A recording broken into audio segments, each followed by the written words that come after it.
It's not just any Tuesday around here, Alonso. You say Tuesday like it's a normal day of the week. It's Valentine's Day? Oh, well, yeah, it is Valentine's Day, right? Okay.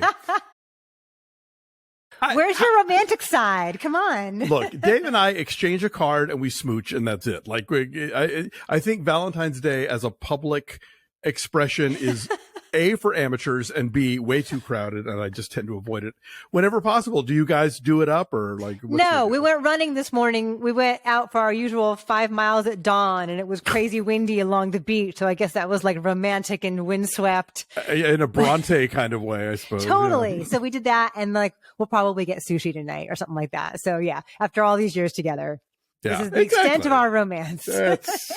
Yeah. We're good. So we have some exciting things to talk about today.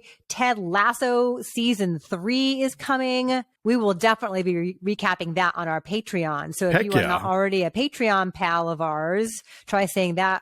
And it's a cute little trailer that they came out with, a cute little teaser for this new season of Ted Lasso. So that begins March 15th. We will definitely be picking up where they left off with that. It was such a cliffhanger at the end there with Nick being just like an asshole. Yes. So that'll be fun. And then Nick. and now we have also the Bridgerton prequel is coming out. Queen Charlotte, that'll be out on Netflix on May 4th. Your Majesty. Hello, Charlotte. I'm George. And so we'll definitely be recapping that over there as well. That looks like fun. Yeah, for sure. Now, and have they? I didn't look at the trailer. I'm assuming. Do we know who's playing?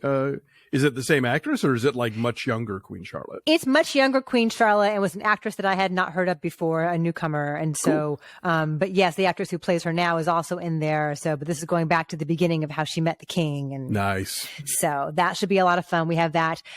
I'm guessing you did not watch the Super Bowl over the weekend in any capacity. I did not. I did watch. I watched Rihanna, and that was it. Yeah, what'd you think of that? I dug it. I don't know why people were having conniptions about it. I think it's perfectly fine to do a halftime show where you do not drag out like a million surprise guest stars. I think if you're Rihanna and you can just be Rihanna, then yes, do it yourself. I thought the backup dancers were very cool. I like the whole white corpuscle theory of like what they were doing. The fact that she was just like, hey everybody, guess who's pregnant? Me again. She just had a baby. Exactly. I thought that was great. So yeah, I thought that was, I'm not a giant, I have no strong feelings generally about Rihanna, pro or con, but I thought she put on a perfectly fine show. Yeah, I thought she would use the opportunity to sing her Oscar-nominated song from Wakanda Forever, because Oscar voters are still voting. And I'm sure there were some memos from Disney that were like, if you could, we would really appreciate it. But I guess I was surprised. Yeah, I thought she was great too, especially given that she was pregnant. I saw people were like, ooh, the choreography sucked. I'm like, dude, she's pregnant and on a platform, like suspended in the air. Yeah. Somebody was like, oh, the quarterback played with a sprained ankle. That's nice. Did you see what Rihanna did while in her second trimester? Oh my God. And like different, like just the way it was directed, because there was a lot of literally moving parts with all the various levels they had to keep in one frame. And anyway, it was all really seamlessly I did kind of hope Baby Annette was going to come out, but you can't have everything. Next time. Fingers crossed for next year. So that was that. There were a lot of ads, of course. And some of them were ads for movies. We had a Fast X ad in there. And then of course we have, so many movie stars in these ads making fun of their previous movies. So there was like a Caddyshack homage, like they dragged out Noonan for the Caddyshack homage. Oh, wow, okay. There was a Grease homage with John Travolta and the guys from Scrubs singing Summer Lovin', but about like Wi-Fi service. Okay. Kind of I know, I didn't see it, but I know there was an Alicia Silverstone Clueless ad. There was a Clueless one, apparently de-aged Alicia Silverstone because she looked exactly like Cher back then. There was Ben Stiller doing his Zoolander bit for a Diet Pepsi ad. There was Bryan Cranston and Aaron Paul doing a hilarious Breaking Bad bit that was really good. That was pretty good. And then the one I liked best of all was Ben Affleck. I knew it. Manning the drive-through at Dunkin' Donuts. That was really cute. If indeed that was truly how they staged it with regular people driving through and not realizing that like Ben Affleck was their cashier. So somebody tweeted that the least convincing part of that commercial was the idea of J-Lo driving herself. Or ordering a donut.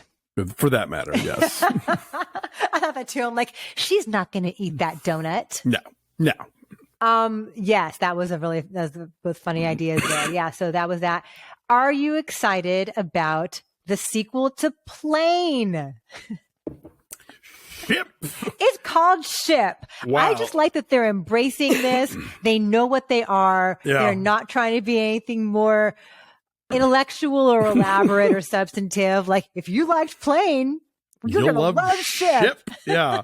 It's funny because, you know, the big grocery store number at White Noise that I love so much has that one generic aisle, you know, that moment in the 80s where they thought, we'll just make everything, you know, we'll take the store brand that just make it like a white label with black letters, you know. So like these are the generics of movies. Plane, Ship, yes. you know. Like truck, Repo Man. whatever's left. It's yeah. like if Repo Man Totally. had a video store, you'd get Plane and Ship. Bingo. Yeah, I am pumped for that. But this, I mean, spoiler, whatever. This explains what happens with Mike Coulter's character. Well, we were all wondering, so. I don't want to give it away. Thank heavens another movie to explain it. I don't want to give it away for those of you who have yet to enjoy the pleasures of Plane, but we had some questions at the end of it that hopefully Ship will address. Yes. So that's exciting. Our long national nightmare will be over. Yes, that's something else to look forward to. We knew already that Tom Holland was going to play Fred Astaire in a biopic, but we have a director who's been announced yet, which I would think you would be very excited about. You know, it does give me some hope. Yes, Paul King, the guy behind Paddington 2, and I think the first Paddington also, I guess he's got Wonka coming out this year, right? Yep. And then, next he's moving on to this Tom Holland Fred Astaire movie. Weirdly enough, we have Fred Astaire is the new volcano meteor Truman Capote, in that there are two opposing Fred Astaire projects happening. Tom Holland playing young, like Broadway with Adele era Astaire, and then another one with Jamie Bell about Fred and Ginger, called Fred and Ginger, that's going to have him and Margaret Qualley. Playing Fred Astaire and Ginger Rogers. And of course, the interesting thing is that, you know, Jamie Bell was the original Billy Elliot in the movies, and Tom Holland was Billy Elliot on the London stage. So, yes. They are both prepared for this. They are both qualified for this. It was apparently a feeder system for future Fred Astaire biopics. Yeah. No, I think that all sounds really good. I'll be down for that. So we'll have to definitely review them both when they come out. And then something that you folks on the East Coast can enjoy. Amy Poehler and Tina Fey are doing a comedy tour together. Only on the East Coast? Only like in a few cities on the East Coast, like Washington, New York, I want to say, maybe Chicago. That counts as East for me. It's Eastern. It is the second city, you know. Yes. And so it's only like 4 stops. And so maybe they'll do more. Maybe it'll be such a huge hit and they'll enjoy being on the road together that they'll do more. But that sounds like a lot of fun. If you are Amy Poehler and Tina Fey fans. If Steve Martin and Martin Short can do it, why not?